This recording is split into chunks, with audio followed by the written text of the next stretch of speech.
There was a TikTok influencer named LillyTino who is who's taking videos and photos inside of the women's bathroom in Disney.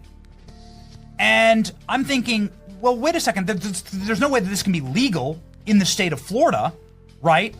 This is a transgender influencer. This seems to be like, first off, like you shouldn't be allowed to like film inside of bathrooms. It seems really creepy. But then here in Disney, it's like extra layers of creepy and wrong.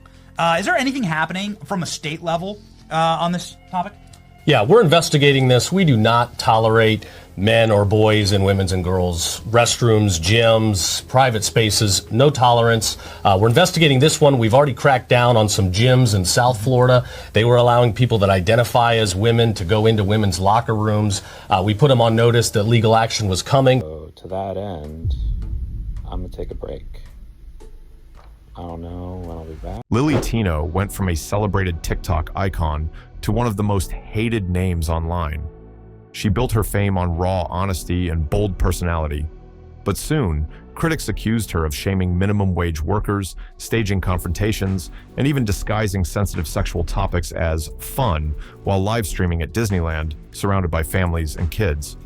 Then came the breaking point: bathroom selfies at Disney that captured women and children without consent. The backlash was instant.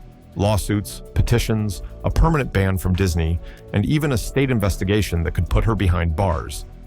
This is the shocking downfall of LillyTino. Before we go further into the shocking twists of her story, make sure to hit like and subscribe. It helps a lot.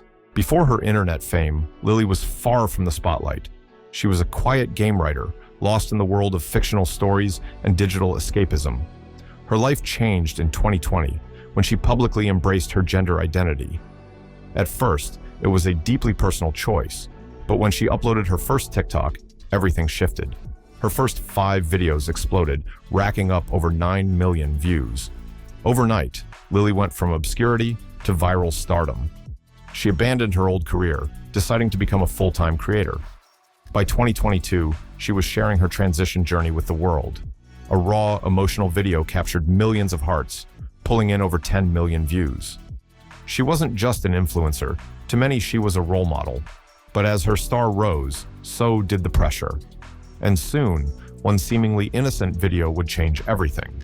On March 10th, 2023, Lilly uploaded a video from her favorite spot, the Cheesecake Factory. I'm a turf, right? Trans-eccentric, radical feminist. Are you a turf? I'm a turf. Wow. Would you like me to move somewhere else? I go. No, actually, you should tell me about being a turf. You're a boy, right? Honestly, I did. I did hard. I'd like to see you try. Well then, don't judge me for being a jerk. You know what? Take your stupid dog. You take. This is a first. Because otherwise, I have to label you a white racist. I see. For a 70-year-old minority woman, you're a racist. You want your rights, I want mine too. Excuse me. Could you grab the manager, please? I'm so terribly sorry. I'll definitely be escalating on how I'm trying to get information, but I do apologize about that treatment. For the first time, Lilly experienced viral controversy. The moment gave her a rush. Validation from strangers, power over her critics, and a flood of engagement. But not everyone bought the story. Some viewers noticed strange edits, awkward cuts, and the way the confrontation seemed staged. Who randomly causes a scene in a restaurant like that? One user asked. The doubts planted a seed. Was Lilly really the victim? After that viral rush, Lilly leaned into controversy, and this time, it became a pattern. Her new formula was simple. Film moments where strangers or servers misgendered her, then confront them on camera. Clips usually ended with Lilly asking to speak to a manager. The formula worked. Views skyrocketed. Millions watched every new upload. At first, people sympathized. Misgendering is painful, and Lilly's insistence on correcting it seemed like raising awareness. But as the pattern repeated, empathy turned into irritation. Commenters began asking the hard questions.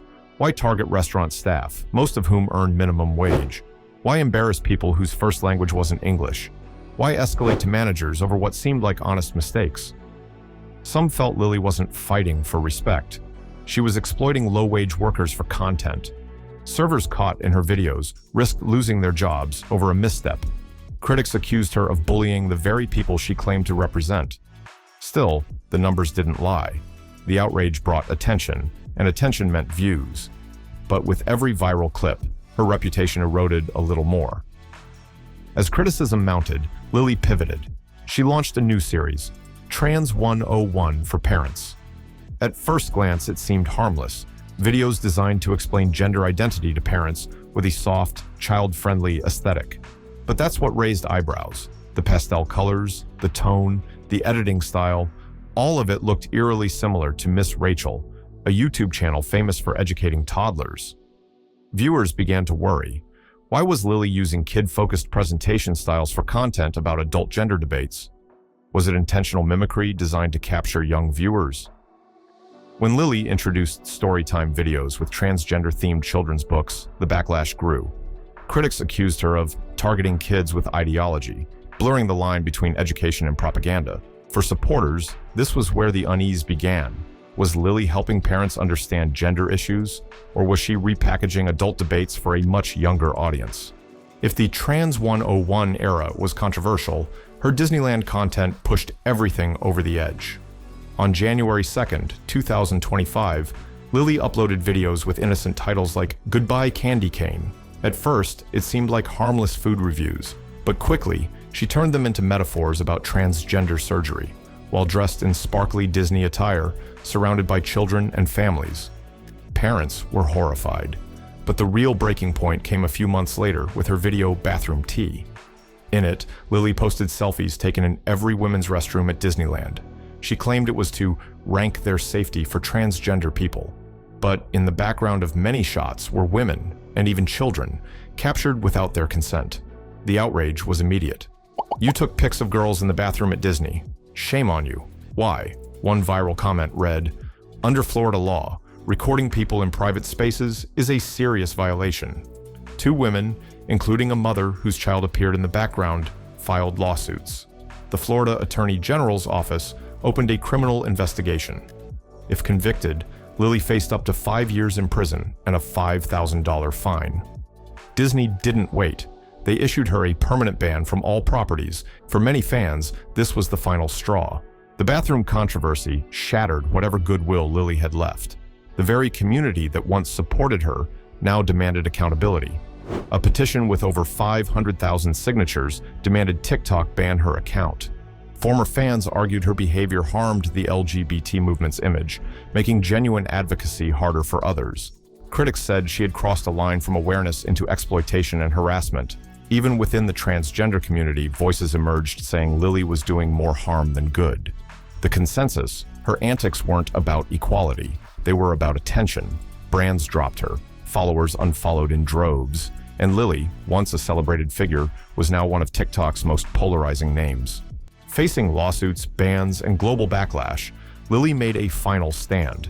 She posted defensive videos, blaming critics and transphobes for her downfall. She refused to apologize. Every time she was called out, she reframed it as a personal attack rather than acknowledging her actions.